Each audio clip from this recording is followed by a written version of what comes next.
what am I most afraid might happen? Yeah. That will usually reveal the negative belief.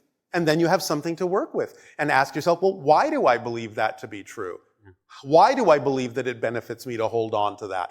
What am I afraid of in terms of the alternative? Why do I have a definition of the alternative that's supposed to be my excitement that I would be defining as something negative? Yeah. Because again, that would instantly tell you that you don't have a clear definition of excitement.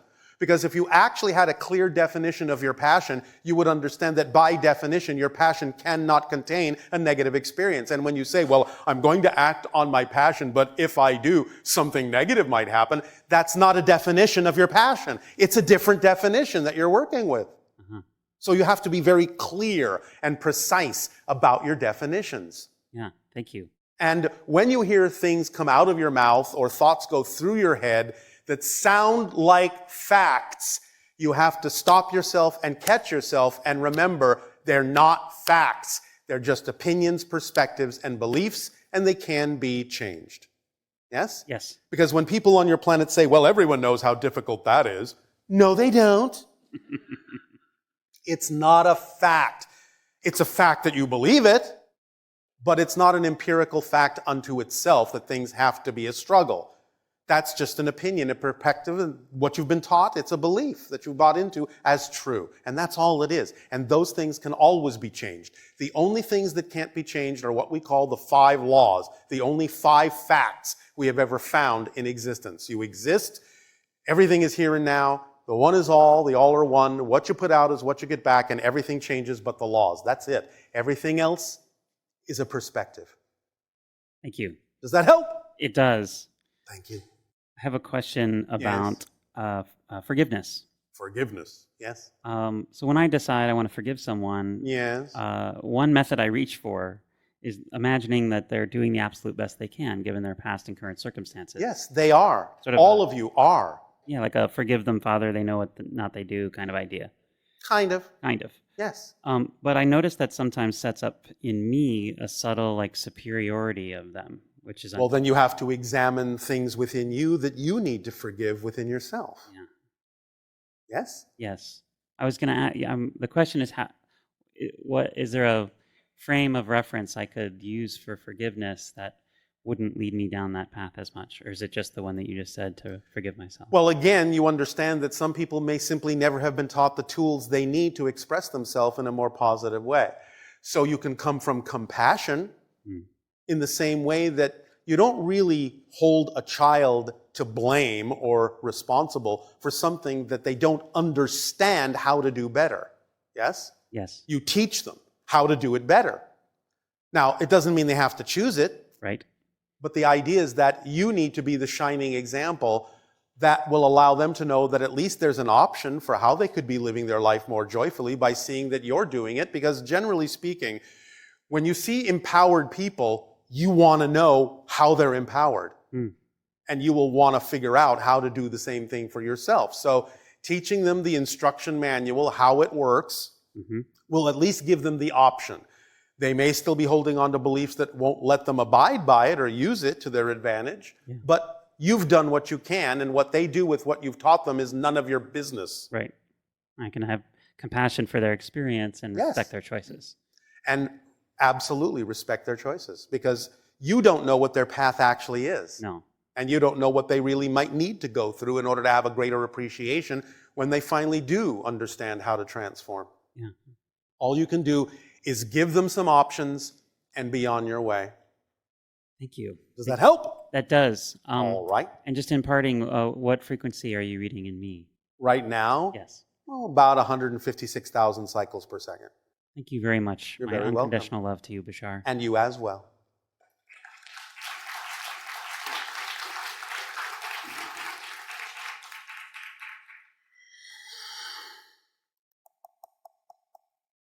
Hello, Bashar. And you good day.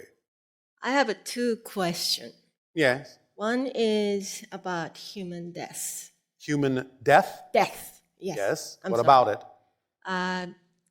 Seemingly, well, it relates to the negative beliefs. Seemingly human when we die. Yes. Human means Earth human. we have a lot of negativity beliefs About what happens. about death. Yes, I know. And that might be creating a lot of disease or Absolutely. pain. Absolutely. Because as we said, death is just waking up from a dream. Yes, I understand that. But not many human doesn't. And it might be maybe you can help me to how to support who doesn't understand this concept or the mechanism. Well, again, you can only give them the information based on your level of understanding, and you have to allow them to understand it or not understand it. But that's all you can do. It's something that can be explained. More and more people on your planet are beginning to investigate the concepts of what happens after you die and are realizing that you do continue, that there are many kinds of things that can be experienced in spirit, that it's really up to you to choose. More and more of that information is finding its way into your society. This is why you are realizing that subjects like so-called near-death experiences are becoming more and more well-known. Because people die, they go to the other side, they say, oh, this isn't so bad, and then they come back and say so. So there's a lot of information that people can find if they're interested in finding it. And you can be a part of that research and give them information and so on and so forth to the best of your ability, but that's just about all you can do. So after we understand that how exactly transition is, then we don't have to have a disease or suffering. No, not really. You don't have to. Through the death. No, you don't have to. So we don't have to create. We don't have it. Yeah. Our society has none of it. Yeah, that's what I imagine. When it's time to go, we just go. Now, the idea, again, is you can also help people understand this by helping them understand that physical reality isn't real. It's just a dream. So if you start with the understanding of people becoming more lucid in the physical dream and understanding it's just a projection of consciousness, then they'll understand that death is really no big deal. Because in a sense, you're already dead. Yes. Because as I said, spirit is your natural state. Therefore, you're just pretending that you're not in spirit. So if you can understand that physical reality isn't real, the experience of it is real, but the solidity of it is not. And even your own physicists are beginning to understand this. It's just a projection. So the more you understand the illusionary aspect of physical reality, the easier it will also be to understand the reality of non-physical reality. You'll start to blend them together. There won't be so much of a difference between the two states. Yes? Yes. All right, so that's one way to go about it. What's your second question? Related to that ending part. Did you say alien? No, ending part of your answer. That you said it to blending spirit. And, yes. And I am experiencing a lot of this now. It's part of the symptoms of expansion of consciousness that you start seeing how unreal physical reality is and how real spiritual reality is. And creating my reality, even the physical condition that from inside of me, inner part of me, that higher. Well, I don't like to say higher or the lower. But it's all right. We understand what you mean by that. Yes. The word is sometimes hard to explain. That's a belief system. Yes, I know. That's why it's hard. That's a belief system too. So I understand the concept of turning off, just to take off light bulb, today's conversation. I have another belief system before you say, I hope that that much easy, just take. You don't have to hope it. If you understand the concept, you'll know that it works. Knowing is way beyond hope and faith. You understand how things work. Yes, and that understanding or knowing is automatically coming through my... Yes. That's part of the process journey. of transformation on your planet at this time. So congratulations. Oh, thank you. But it's just giving, right now I am a little bit, so human term, hard time of those merging two, and one side is the spirit or expanded consciousness, the way I live, Yes. daily life, and also all the belief system I have in this identity of my human Mikiko, Yes. and those are just a belief system I accumulated in. Well, it's a mask. Yes. It's a part that you're playing. Now, you at every level will still feel like your identity, your core identity never goes away. You will always see yourself still as you. But the idea of Mikiko is just a part of the greater you. So when you expand into spirit, Mikiko won't go away, but Mikiko will be a part of what you are as a greater being. It will still be you. Yes? Like a beach, but also beach contains the grain of sand, and Mikiko is a grain of sand. Yes. And it's still there. Did you call yourself a beach? Well, I am beach in that sense, but I still have this, and then a multidimensional different being that you explained to the other questioner. Yes. I understand that, and then I can feel I'm having different dimensional experience All right. on a daily basis, but There's no but. yeah. You see, when you say, I'm having this, and then you go, but, you're canceling what you just said. Mm-hmm. So why not just stay? I am having these wonderful experiences, and I know they will continue. And even if I discover something within myself because of the reflective mirror that is out of alignment with that, I know I will use it to my advantage and continue having wonderful experiences, because discovering something that's out of alignment is part of my wonderful experience. So there is no but. Okay. Yes? Yes. All right. Thank you. Thank you so much. You are welcome.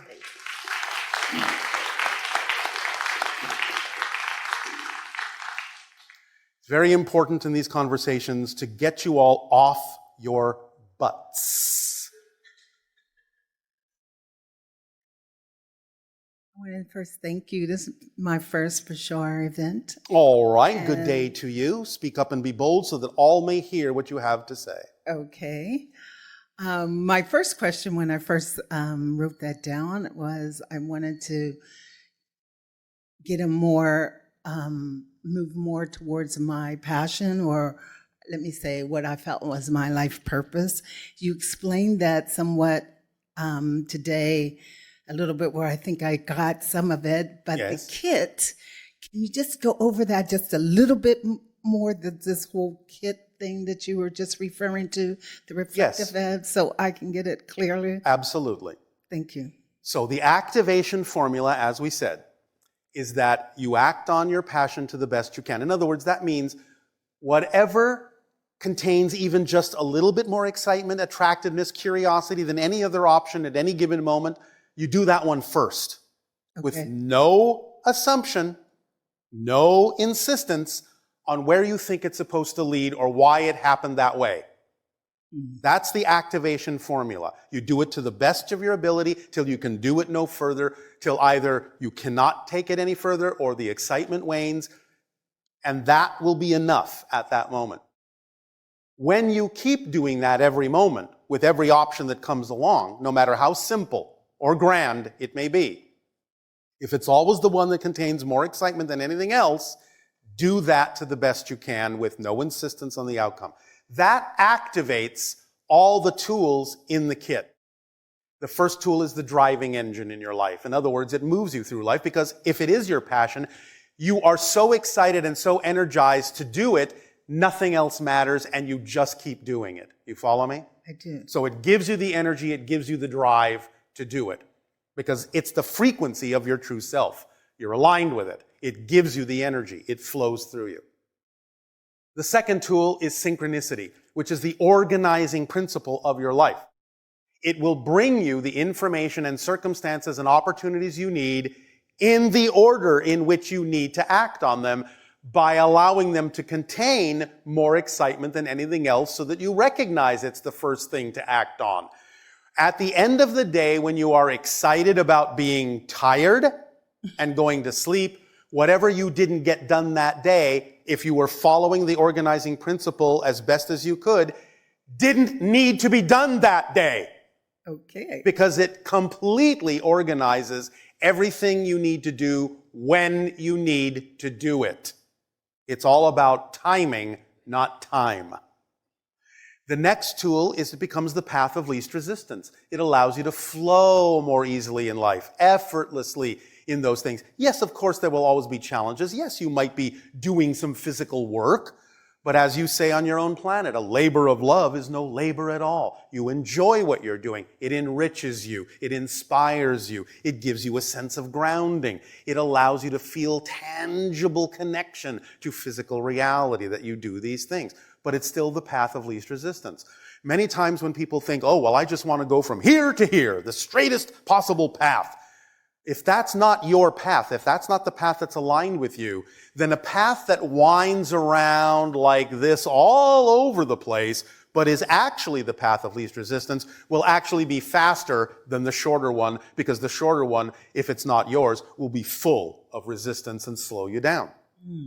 So it becomes the path of least resistance. You start to trust the synchronicity that it takes you where you need to go. You follow that thread of passion in whatever form it comes, because that is the path of least resistance, because it's the energy that's most harmoniously aligned with you. So there is no resistance. Then it becomes the path that connects you to all expressions of excitement in your life that are relevant for your theme of exploration. Sometimes you may be doing one thing and it might look completely different from something else that may excite you, but if you act on the one that excites you the most to the best of your ability, if it is connected to the other one, it will lead you there eventually, or give you what you need by the time you wind up doing this other thing. It is a timing dance. It's a choreography. It's an orchestration. All the things you need to do that are representative of your truth, of your vibration, of your path, of your excitement, will be done in your life in perfect timing. They don't all have to happen at once. You don't need to create this schedule of rush, rush, rush. I need to get this done because I'm going to miss something. I'm going to run out of time. No, it all orchestrates itself in perfect timing and connects you to every expression that you need to express in this life in order for you to feel fulfilled. It brings you whatever kind of support you need in life, whatever form of abundance you need, be it the idea on your planet of money, if that is necessary, or a gift, or synchronicity, or some other form of abundance that will support you in your ability to continue to act on your excitement. Because as we have said, our definition of abundance is simply the ability to do what you need to do when you need to do it. And pay attention to the fact that I didn't say it's the ability to do what you want to do. I said it's the ability to do what you need to do, because what you need in life is actually what will fulfill you. Sometimes your wants and your needs may coincide, but very often, if you are a little bit confused within the ego structure, something you think you want that will make things better may not actually be what you need. But if you always want what you need, your life will be fulfilled, because what you need will always come to you through the synchronicity. So abundance will be there to support you in whatever form or combination of symbols it needs to be there in order to support you to the degree that you can continue to do what you need to do to act on your excitement when you need to.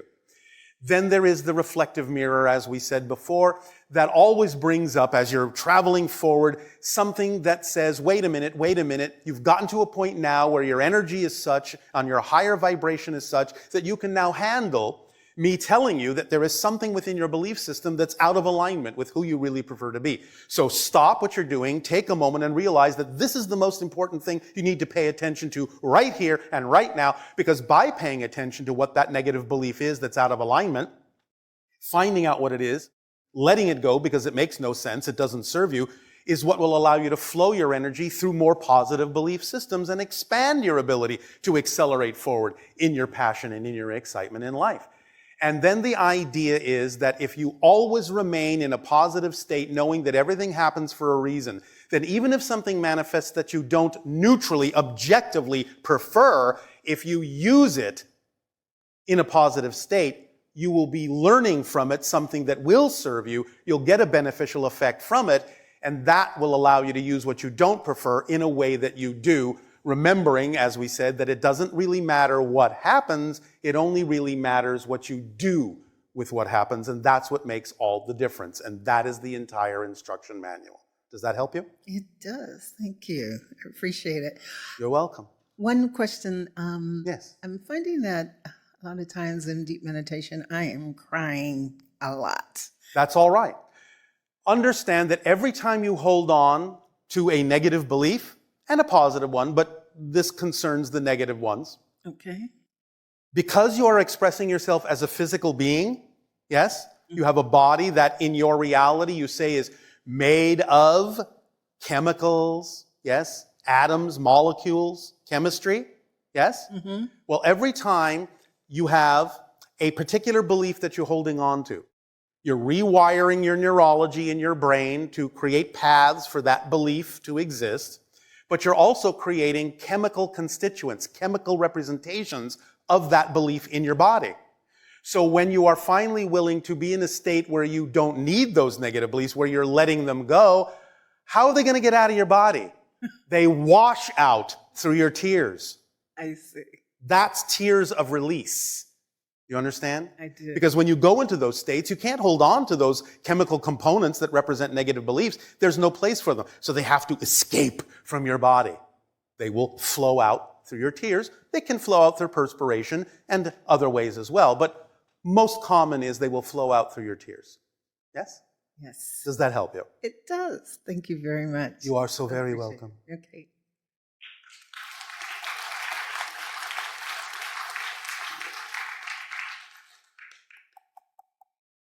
Hello, Bashar. And to you, good day. Yeah, this is my first time here. Oh, well, it's my first time talking with you. What a coincidence. How do you suppose Indeed. that happened? It's a beautiful coincidence. Yes, it is. It's a perfect synchronicity because there is no such thing as an accident. Absolutely. I agree with you 100%. Oh, thank you. Um, I agree with you agreeing with me 100%. Thanks for that. So if I'm a unique vibration and if I'm unique energy and I'm here experiencing all uniqueness, Yes. based on that, do you have any unique experience for me, advice for me? You know the formula that we've just given. Yes, I do. What could be more important than that as advice to give you? What could be more important than that? I don't think there is anything else is important. I do need to follow on that formula and keep my journey on. That's it. It really is that simple. If you want to make it more difficult, if you want to make it more complicated, I'm not going to stop you. Yes, I do sometimes. Yes, I do sometimes. And that's fine. But find out why. And then you'll be using that situation in the way that actually benefits you. Find out why. Yes? That's the question. I'm feeling a certain way. Why? Because you understand that feelings can't exist in a vacuum. There is no such thing as having a feeling without a definition you believe to be true first. No such thing. If I gave you a word that you didn't know the definition to and I asked you how you felt about it, you'd shrug your shoulders and say, I don't know, because I don't know what it means. Yeah. But when I give you the definition, then the emotions come up because now you have something to relate to. Emotions are secondary, an after effect to something you have defined and believed to be true. So if you're having a certain feeling at a certain point, stop. Why am I having this feeling? What would I have to believe is true about myself in this situation in order to generate this feeling? Or, as we said earlier, conversely, if I did act on my excitement, what am I afraid would happen? That will also reveal the belief that's negative. But yes, that's the point of those moments. Why? Why am I having this? Because you can use your feelings, your thoughts, and your behaviors, which are all secondary level responses to a definition you believe to be true. You can use your feelings, thoughts, and behaviors and trace them back. What would I have to believe is true to behave, to think, to feel the way I do? Let me find that belief, because when I change that belief, automatically, by definition, your feelings, thoughts, and behaviors must change too. They have to. Again, this is why we say your physical reality is literally like a reflection in a mirror. The reflection you're looking at, if you're frowning, the reflection cannot smile back. So if you see a frown in the reflection, you go, well, why? How is that possible? Oh, I must be frowning. The mirror doesn't have a mind of its own. So you decide, well, regardless of the fact that I'm looking at a frown in the mirror right now, I'm going to choose to smile anyway because my state of being is not conditional on what I see out there, because what's out there is just a reflection of what's in here. So if I just choose to be what I prefer to be in here, the mirror has no choice but to reflect it back. Now, sometimes you might test yourself. You might make a time delay and not necessarily immediately see the reflection. And why do you do that? To prove to yourself that you actually have or haven't changed. Because if you say, oh yes, all right, I'm going to change. Oh, I don't see the reflection. Oh, what's wrong? If you say it that way, you haven't changed because you're still making your state conditional on what you're seeing outside, which means the outside reflection is reflecting the truth back. You're still the same as you were.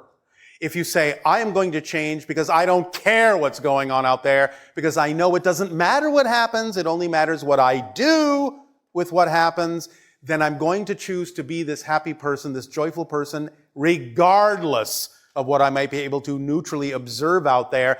And that is what will allow you, regardless of whether the outside looks any different or not, that's what will allow you to experience a beneficial effect. Because you can get a beneficial effect even from something that looks negative to someone else. It's up to you to determine what you experience in your own reality. It doesn't matter what that thing looks like. You can extract a beneficial effect from the same thing someone else is extracting a negative effect from, because everything is fundamentally neutral. You're the one that puts the energy in that you get back. Is this making some sense? Yes, absolutely. Is this helping? Yes, it is helping. All right. And thanks for your services. I'm happy to be here and nice to meet you. And you as well. Again, it is our pleasure and our passion to interact with all of you. Thank you. Thank you.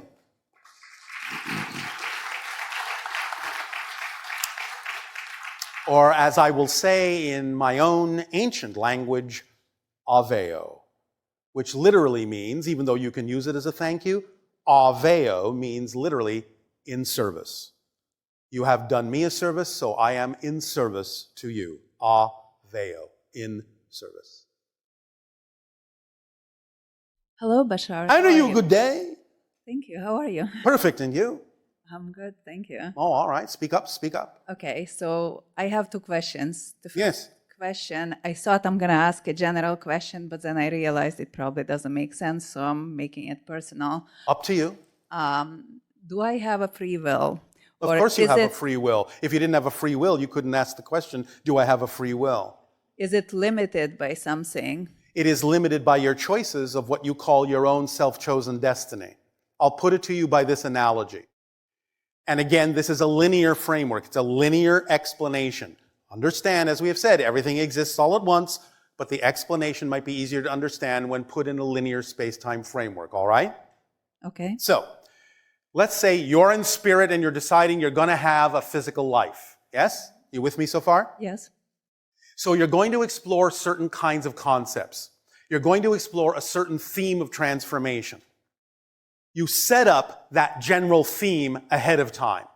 And then you have the physical life. The physical life will follow that theme. So you could say the theme is like saying, well, I've set up this hallway and I'm going to walk down that path, that hallway, and that is my path for this life. That's my destiny for this life. Now, I have free will in the life as to how I want to experience that path. I can walk, I can run, I can fly, I can go backwards, I can go upside down, I can crawl, I can go left, I can go right, I can open every door, I can ignore them all. That's your free will about how you wish to experience the destiny you chose from a higher level. So destiny and free will work together to give you a whole experience, because it works that way so that when you are having the physical life and exploring with your free will, you still know you always have a guide standing on the mountaintop helping you by directing you into what would be best for you, by communicating with you in a way that allows you to translate that communication as the sensation you call passion. Passion, that sensation, is literally the language of your higher self. And therefore it's guiding you. Now, you have free will to ignore it. We would strongly suggest you don't, but it's up to you. You do have that free will. And again, if you didn't, you would never be able to ask the question, do I have free will? Because that would be a pointless question for something that has no free will. Therefore, it would never even occur to you to ask it. So, being able to ask, do I have free will, is the proof you have free will, within the parameters you yourself set up from your higher mind. Does that answer your question?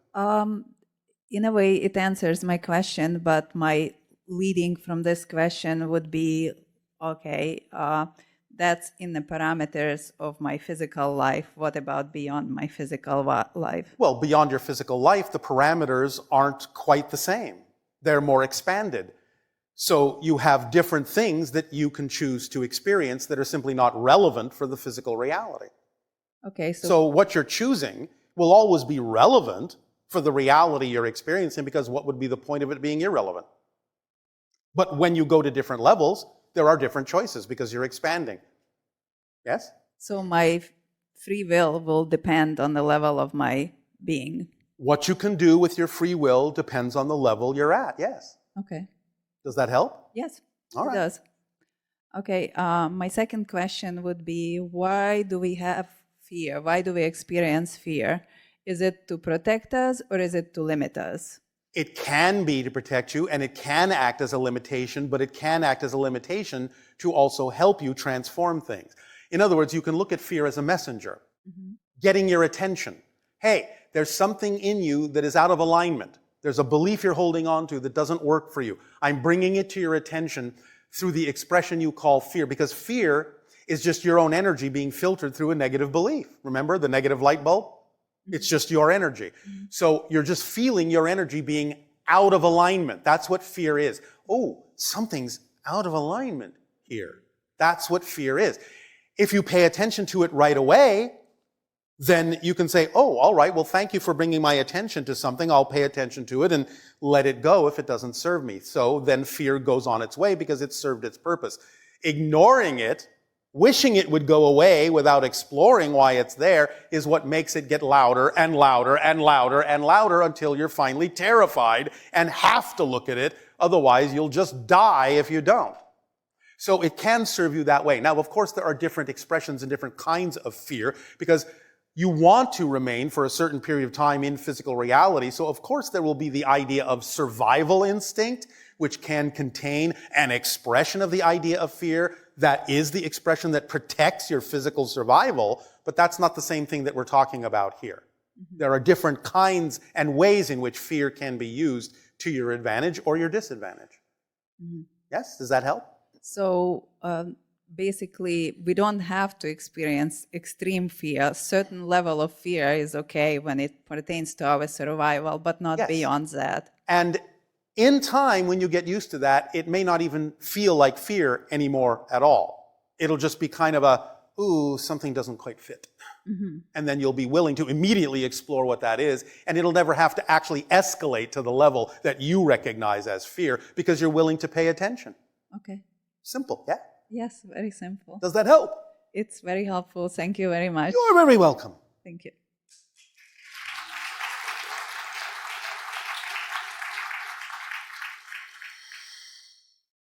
Hello, Bashar. This is my first time here too, Oh, all right. and I'm receiving an incredible amount of benefit from Oh, being all here. right. Thank you for creating that benefit in your life. Thank you, thank you. So when you were mentioning this light bulb phenomenon, where we Yes. just unscrew the light bulb Yes. and screw in a different one. Yes. So if we're to look at an absolutely practical example of how that light bulb is unscrewed, what does that look like? What are we doing? What's happening? It's what we said earlier.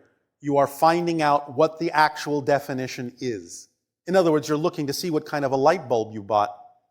You're looking at its parameters. You're looking at its manufacturing. You're looking at who made it. Where does it come from? Did it come from your parents? Is it a light bulb that came from your schooling? Is it a light bulb that came from your society or your friends? Who made that light bulb and convinced you to screw it into the socket? So you can find out what it is. Oh, this light bulb is a light bulb for this belief, but that's not a belief that works for me. I need a different light bulb here to illuminate my path in the way I prefer it to be illuminated. But in the moment, Yes. and there seems to be like you're gripped by phenomenon of a negativity or a belief system about what's going to happen in the future that you don't want to happen in the future. So you're gripped by that in the moment. And my question has to do with what would be the most effective thing to do to shift that in that moment? I mean, All right. Yeah. Let me ask you a question. Okay. Why do you care about what's going to happen in the future? Because the future doesn't exist. So why are you caring about something that doesn't exist for you? Okay, so okay, so if there's a recognition that it doesn't exist in that moment, that would kind of take care of the problem. Yes, it would. Yes, it would. Because the only thing that exists is the now. You don't exist in the future, you exist in the now. And if it's not happening in the now, why would you assume that it'll happen in the future? That's beautiful. I like that. Thank you. You're welcome. So that's an instant shift right there. Yes, That it does is. That does it. It's called flipping the switch. Got it. Thank you. That was extremely helpful. Thank you. Well, you're extremely welcome. Yay. Okay. So the other question, well, I've got quite a few more, but then I read we can only have 3. My mother. Am I a genie? Say what? Am I a genie? You can only have 3? I don't know. I don't know. Well, we'll see. I'm not going to worry about the future right now. Thank you. You're a quick learner. Yes, I am. Thank you. So my mother is 92. She's miserable. She's holding on to life. Yes. She keeps saying she's living too long, yet she's living. What's the scoop on that?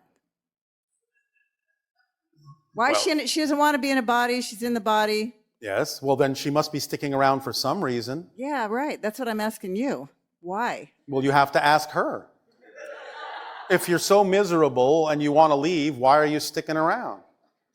Why don't you lie down, say, I'm ready to go, close your eyes, count to 10, and if you're really ready to go, you'd be gone. If you can open your eyes again after 10, you still want to be here for some reason. What could that be, Mother? Okay, so I ask her the reason why she's still here, is what you're saying. Yes. I ask her that reason. And I don't mean it in a mean way. How come you're not dead yet? That's not what we're saying. We assume you understand that. But it is an exploration because you are here only by your choice. And if it really is your time to go, you're gone. Nothing stops it. You can just lie down, count to 10. If you can open your eyes, you're not ready to go. So she must be choosing to remain for some reason that she feels is unfinished business of some sort. If you can explore what that is with her and get her to let it go in the life, then she may be truly ready to go to another level of life. So you can explore the conversation that way. What are you holding on to? What's unfinished business for you? Why are you still choosing then to be here if you say you don't prefer to be? Because it's still a choice. Or you'll be gone. So what's going on? You can have that conversation if you are imaginative enough to do so. And I'm compassionate imaginative? enough to do so. If I am, you're saying, if I am passionate enough? Yes, if you are compassionate enough to do so with her. Yes. You can help her cross more easily. Yes? Yes. All right. And it's not to do her living, her still being in a body. Question had been, does it have to do with me and my own life? Or Maybe. You have to find out what the issue is that she's holding on to. Maybe she doesn't want to go because she feels that something will happen to you or someone else that she's quote unquote leaving behind. But she won't really be leaving anything behind because in spirit she'll actually be able to see more of what's actually going on than she can now. Because she's looking at it from a higher level. But is it to do with my holographic world, that she's in it still, or? To some degree, it has to do with both directions. So you need to figure out what this is for you, as well as what it might be for her. Yes. So in the process of having that conversation, you might have some realizations about why you are also holding on to her. Yes? Yes. All right. But have the conversation and all will be revealed. Thank you. I will. I will do All right. that. Can I ask you another one? That was another one. You want to ask another one again? I do. All right. Well, you don't have to ask if you can ask. Otherwise, you've already asked. I get you. All right. Thank you. Okay. So what's the best way to heal the body? Well, that depends on the person, doesn't it? The idea is that when you find the vibration that represents the healed state and it makes sense to you, you'll heal yourself. But everyone is different and might have a different methodology or a different permission slip for what they believe will work for them. There is no general panacea.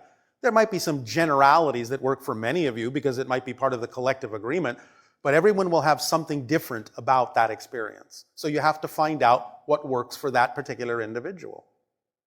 I get it. I know what it is for me. It's joy. It's joy and it's laughter and it's And probably silliness. following the formula. Yeah. And following the your formula. passion, Yes. which leaves nothing relevant out, including health.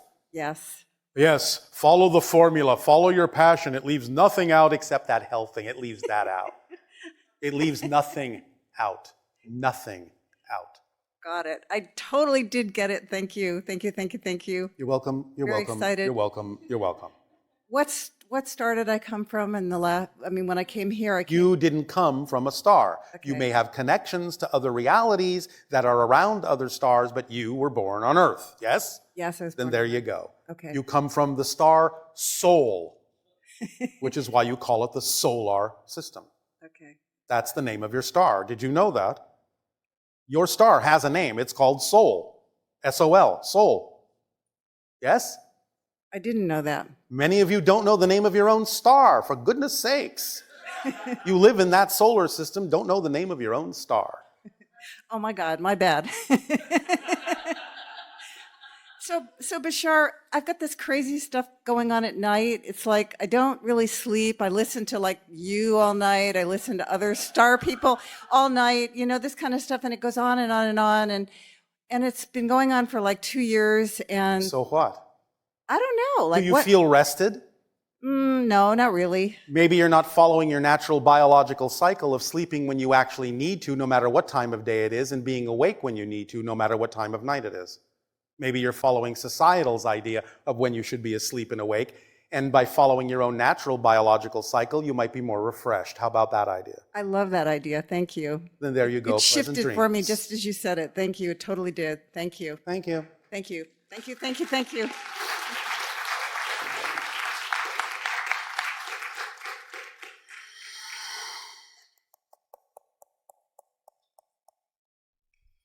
Hello. And to you, good day.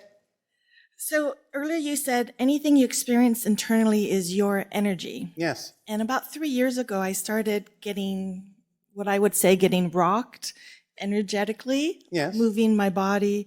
And then I started hearing voices Yes. and energy. Remember, flowing. we also said, even if you are interacting with a different entity, you still have to match the frequency with your energy to experience that. So you're still not experiencing their energy directly. You're still experiencing yours having matched their frequency, making it feel like theirs. Do you understand? So even hearing their voices and Anything. feeling the energy flow. Anything, any representation is your own creation, your version of what you may be interacting with on another level. But you have to create your version out of your energy to have a representation in your reality. Otherwise, you don't see it. You don't Right. experience it in any way, shape, or form. This is why sometimes people on your planet that you might call crazy, who are saying they see a different reality, are seeing a different reality. It's no less real than yours. It's just not the consensus agreed upon one. Right. So, yes, it's still your energy. It's still made out of your consciousness, even though it might also be a communication from someone else, but you're willing to match the frequency. And therefore, you have the experience of the connection. And are they communications from others? They can be from time to time, or they might sometimes be communications from other aspects of your own consciousness. or might be spirit guides or what have you. It depends on the moment. It depends on the purpose of the communication as to who it might be, and it might be yourself sometimes too. So do you know who I'm communicating with now? It Me. seems to be changing. Okay, other than you. Well, that seemed kind of obvious, right? Right, that's true. Very stating the obvious. What do you wish to do with this communication? That's what I've been trying to figure out. Are you willing or desiring or excited or passionate about transmitting this information to others in a particular way? That's what I've been trying to figure out. If is it? No, Am no, I no, being no. open? Stop trying. channel? Stop trying. Okay, stop yeah. trying. What feels natural to you? Do you want to write? Do you want to talk? Do you want to paint? What's a natural expression for you to communicate with others through? I think for writing. Writing, all right. Then are you doing that? I've been keeping a journal of the things that. All right. I'm But if hearing. you feel that there is a connection from some other being that is transmitting information that you are then generating out of your own energy, is that a different kind of thing you would like to write about? Perhaps. Perhaps. Why the hesitation? I don't know. It feels Sure you like do. Sure you I do. Sure you do. Okay, I am never, ever, ever, ever going to ever let any of you get away with I don't know. Ever. Because you do know. You're just not looking for it strongly enough. You do know. We can see it in you. So we're attempting to guide you into what you do know that for some reason you're pretending not to know. What are you afraid will happen if you do that?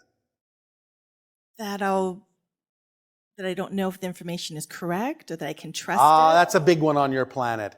I have an absolutely surefire way of getting over that. Would you like to hear it? Yes, please. You don't care whether it's correct or not, because Just that's not share the it? point. You can say, as a caveat, I don't know if this information will be correct, but this is what's coming through. Therefore, it gives me the chance to practice what this feels like until such time as what I really understand is whether it is quote unquote accurately correct, it is correct for what it needs to be at this moment. And I don't necessarily know why it's coming through this way, but that's none of my business, is it? I don't know if I'll get many followers that way. And why do you need I don't have any followers. I have friends. We don't want followers. Nobody wanted followers. Jesus Well, didn't want followers. No, I just meant like on Facebook kind of followers, not, Is that important to you? no. You will have the followers that are relevant for what it is you put out. Because if you have a gift to give, there has to, by definition, be someone waiting to receive it. There has to be, or you wouldn't be excited about giving that gift.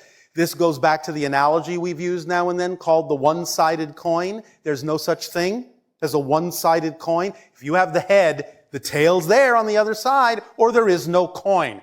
So that should tell you that if you have something to give, by definition, in that reality, there must be somebody waiting to receive it, or you wouldn't be excited about giving it because that would be pointless. So give and see what happens. You can frame it in whatever way works for you. You can say, look, I'm not sure what's going to happen here. This is an experiment. I'm practicing, but it could be fun. So why not ask me a question and I'll see what kind of answer comes through in my writing. It's just playing. And then bit by bit, you'll get used to it. You'll navigate it. You'll find your way through it. You'll be able to sense what really needs to be delivered. You might become more conscious about what it is and the way it's being delivered and become more precise over time. But at first, it doesn't have to be anything. You don't have to care. It's something for you to practice. It's something for you to play with because it's fun. And it's who you are. And that's reason enough, and no other reason is necessary. And it'll sort itself out. Why? Because synchronicity is the organizing principle. Remember that tool? Yes. Is this helping? Yes, it is. So have fun with it. That's all you need to do right now. Have fun. Do it because it's fun, because it's your passion. There is no other reason you need. Okay. So It'll sort itself out. The reason it's happening is because it's meant to be shared. Do you have passion to share it? You don't have to, but if you do, then the answer would be yes. If you don't, then don't. Although, it might just be for you. It's possible it might just be for you at this point, and that's fine too. But if you have a hankering, as you say, to share it, if that's part of your passion, then take that as a sign to share it. But again, you can share it in whatever way works for you. Yes? Yes. Is this helping? Yes, it's helping. Is this taking the weight off your shoulders a bit? Yes, a You little. feel a little lighter? Yes. Yes? All right. Yes. Then So have some fun with it. after I started, hearing the voices, Yes. it led me down to going into a mental hospital for a few days. Oh, all Other right. How people- exciting. Yeah, that was interesting. Yes. And so it kind of seemed like the energies were. It seemed like these external energies. Let me were stop bringing- you right there. Yeah. You know that even though they may be external, they are internal because you're creating your version of it. But I'm just going to put it in these terminologies. I understand you have on your planet what many have called the idea of personality disorder, multiple personality disorder. And yes, there can be such a thing. But that's only because you haven't allowed the different personality aspects within your total being to communicate cleanly and clearly with one another. What you are attempting to understand how to do is multiple personality order. Do you understand? Because there is a way to allow all aspects of your being, which contains many different kinds of aspects of personality, to communicate clearly and integrally with one another in a way that they can function autonomously when they need to, but that you can still function as a whole being at the same time. This is kind of what's going on here. You see, the channel has simply been trained because what you're experiencing is not the channel's personality, correct? Right. But you're not experiencing mine either, because you're not experiencing me directly at all. You're getting about this much of who I really am, about 5 to 10%. What's being created, what the channel was trained to do, was create a third identity, a blank simulacrum within his consciousness that can be filled with other personalities, that can match the frequency of other personalities such as mine. But you're getting a third entity that's neither him nor me, because that's the translation entity that exists between us. It's the form that it needs to take as a personality aspect that allows you to communicate what needs to be communicated to another civilization, like I'm doing with you. But you're not hearing him and you're not hearing me, you're hearing the third entity. Is this helping? Yes. Thank you. So create whatever simulation you need to represent the way in which you prefer to transmit the information to yourself or to another. Have fun with it. It'll sort itself out. You'll learn. It's a process. It's all right. Right, thank you. And another question, just one question, is vibration the same as emotion? Emotion has vibrational frequencies, but vibration itself is simply the idea that energy is vibrating at a certain periodicity, a certain frequency rate. And so the vibration I should be feeling or want the state of being I should want to be in? Passion. Right? Yes. Just passion. Passion, gamma state. In your brain, a different frequency than what we were talking about earlier, because we're defining an entire frequency of a holistic being. That's different than the idea of the brainwave frequencies. Gamma, the state that allows you to feel connected, is the idea of about 40 to 100 cycles per second, 40 to 100 hertz in your brainwave frequency. But that's what's representative of expressing your passion.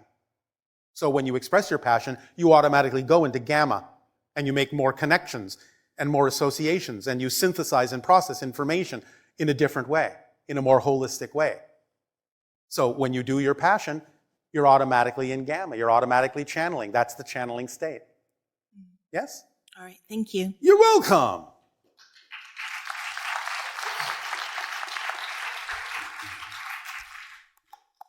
Hello, Tadeo. Nania. Are you hungry? I'm not, but maybe all of you are. Just wondered if it was contagious. Not in my civilization, except for the fact that we are always hungry for knowledge and experience. And you give us so much of that. Oh, can't take another bite. So all of you, please enjoy your nutritional break, and we will resume this transmission afterwards. Thank you so very much.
All right, I'll say, let us continue this transmission. Are you all now full of nutrients? All right. Please continue with your dialogues if you wish. Hello. Good Okay, day. good. My question is about music and the role that music plays in the evolution of the species. Well, it's all about resonance. Obviously, music is about vibration and thus creating certain harmonics, certain tonal qualities that are in keeping with creating an environment that's conducive to expansion will be of great benefit to people. Great. Secondly, are there entities in your civilization that channel music? Yes, absolutely. Although our music is a little different than yours, you would hear it as something relatively simplistic, but we can hear more notes than you can. So something that to you may sound like a single note, to us may sound like a symphony. Therefore, to us, it is not that simplistic. But to you, it might seem so. So in the evolution of music, in our understanding, is there projected or was it harmonically what would be the next evolution in music for our species? Well, in some senses, you've gone through cycles where you've already touched into this, but it can and most likely will occur again in a new way, but it will be the repetition of a cycle of understanding that there are certain harmonics that are representative of certain proportions and ratios, what you call golden proportions. And by creating music that takes advantage of creating environments that are filled with those vibrations, harmonics that represent golden proportions, you can find it to have a profound effect on the mental states of human beings. So how would one be able to contact an entity in your... Well, golden proportions, you understand, especially in what you would call phi ratios, is the ratio of 1 to 1.618. So if you look for harmonics that represent and exhibit that particular ratio, then you will be on the right track. Good. Thank you. That's it. You are welcome. Thanks.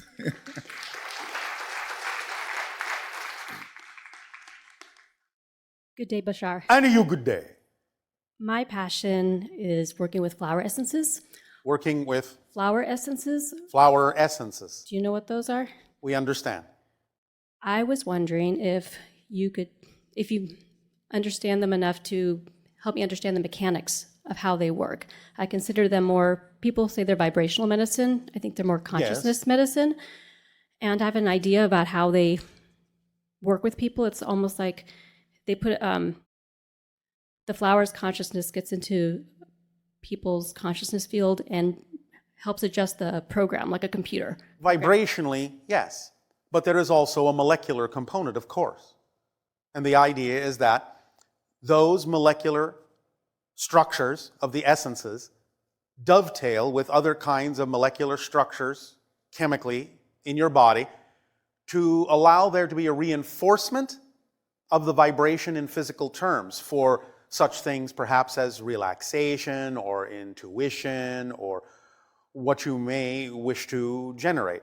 So the idea is that there will always be a molecular side, as we said earlier, a chemical constituent to the belief systems that are then helped to be generated by the creation of vibrational environments.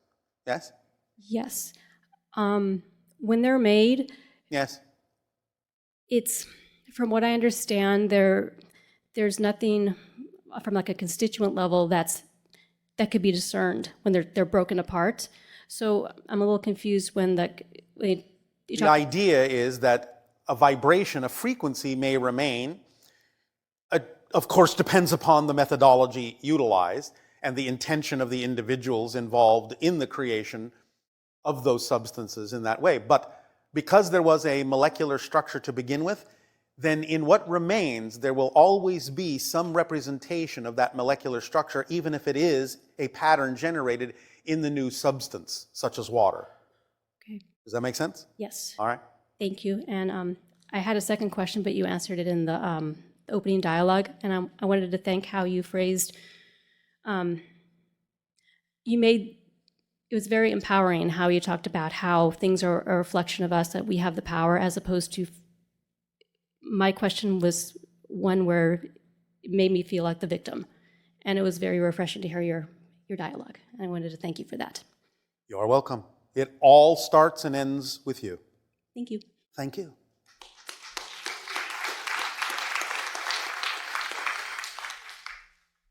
Hello, Bashar. And you, good day. So you spoke earlier with the lady about the fact that there is no future. Not really. There are all sorts of presents, and whether it becomes your present is a probability, but it doesn't really exist in the future, because the future and the past are illusions, because space and time are illusional side effects of your consciousness shifting perspectives, relational perspectives, to the idea of a different version or a different perspective of now, because there is only now and everything exists now. So in that sense, there's no real future. So by the same token then, Yes. that would imply that there's no one past. Correct. And as you change yourself and become a different person, you actually have a different past, whether you know it or not. You may think the past you remember is the past you always remembered, but that's not true. You just make it seem so because that's what you think the past has to seem like. Oh, this is the past I've always had. Yeah, exactly. But when you're a new person, you may have a completely different past than you had 5 minutes ago, but you'll never know that. Although sometimes you might. That's the beginnings of what sometimes on your planet is called the Mandela effect, where people start remembering different histories. Okay. Because they are both real, or all of them are real, and you may retain some reason for remembering that you made a change, but most of you don't. Most of you have different pasts than you had a moment ago, but the past you have created in the present seems like the past you've always had, because it makes the most sense for the person you are now. So for myself, Yes. when I think about the past, Yes. there's like this one continuous story, right? Yes. Born in this place, Yes.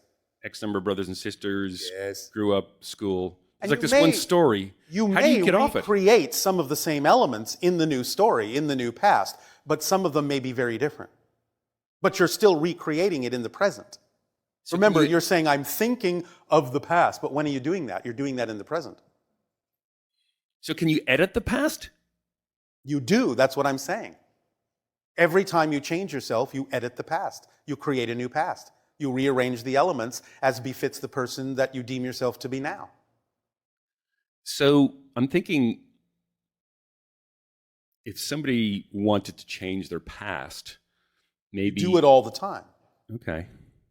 You mean more consciously, more intentionally, Yes. in a specific way? Yeah, I'm thinking about maybe people that, saw or experienced horrific things or had a particular experience. Or All right, maybe but let's go back to what we said. If you allow yourself to redefine who you are in the present, if that definition requires a particular past to make sense out of the person you are now, then the past will be automatically re-edited, so to speak, to match the vibration and the definition of the person you deem yourself to be now. So you don't have to work it that way. You can just work it by being the person you prefer to be, that then by that definition automatically must have the kind of past that was necessary to generate this kind of present. So that would imply, I suppose the question then is everything simply, there's no objective reality and then everything's a subjective reality? Correct. Except for the 5 laws. Okay. That's the objective reality. Those are the facts.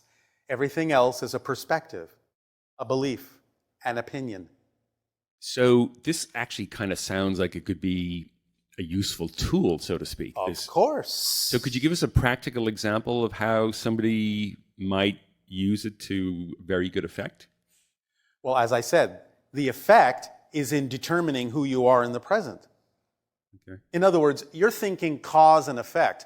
I'm telling you effect and cause. Okay. The effect you create in the present creates the cause that determined the effect you're experiencing in the present. Okay. Make sense? Yeah. All right. Yeah, I had a experience recently where I was looking at an old paper document and the wording had changed. Yes. It's like, that's not what I remember was written there before. Yes. Because you had some overlap. You allowed yourself to create elements of both and recognize the difference between the two to let yourself realize that you are changing the past as you change the present. And so, what about the things that seem very, I suppose, difficult to change, such as, the place you were born or the school that you went to? Well, again, you're not really absolutely certain that it hasn't changed, is what we're saying. But sometimes, as I said, you may recreate the same things or similar things over and over again because it serves the consensus reality for you to do that, and it really doesn't necessarily serve a point for you to change that. It is changed, but what I'm saying is you may not necessarily make a change that makes any difference because it simply suits you to leave it the same way or appear to be the same way. So it's not that it's difficult to change, it may be simply irrelevant to change. Gotcha. And so this editing that you can do, I presume you can do it in the future, for want of a better word? Well, again, everything you determine in the present creates both the past and the future probability. But this changes every moment. You keep saying this as if it's something you can do. I'm telling you it's something you do all the time, every second. You change, you shift through billions of parallel reality versions every second. Every second. You are literally a different person in a different reality every second. Through the course of this conversation, we have both been billions of different people. It's just that we're overlaying these changes with this illusion called continuity that makes it seem as if we're experiencing a smooth transition from one moment to the next when in fact you're changing everything. Everything. Every moment. So I've heard you say before that in order to have a radically different experience, yes, you have to play with your willingness to allow the next frame to be different. yes. More different than you're already allowing it to be. Recognizably different. So does that imply that your willingness, is that tied to a belief? Yes, of course. Okay. And sometimes the belief serves you to allow it to simply be a smooth continuity. And as you expand your consciousness, it may serve you more to allow yourself to experience what you might call time jumps or spatial jumps. So you change the light bulb and you have a... Yes, showing you that you have, in a sense, now this is just a euphemism, but in a sense you can experience it as if you have skipped over some frames. Okay. You haven't, but that can be the effect. And the light bulb analogy then also applies to, quote unquote, what we call the past. Everything. Everything. Okay. Because there is nothing but the present. When someone asks you, what time is it? You don't say, it's then, it's will be, it's now. There is only now. And everything you think of as the past and the future, you are thinking of now. Even when you have a photograph of something you believe was in the past, the photo exists in the present.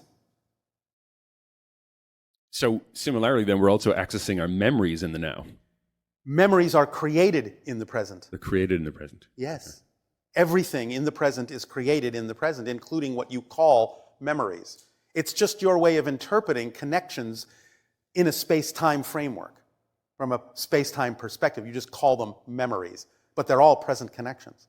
And those memories are in alignment with whatever light bulb is in at the time. Yep. All right, cool. Thank you. You're welcome.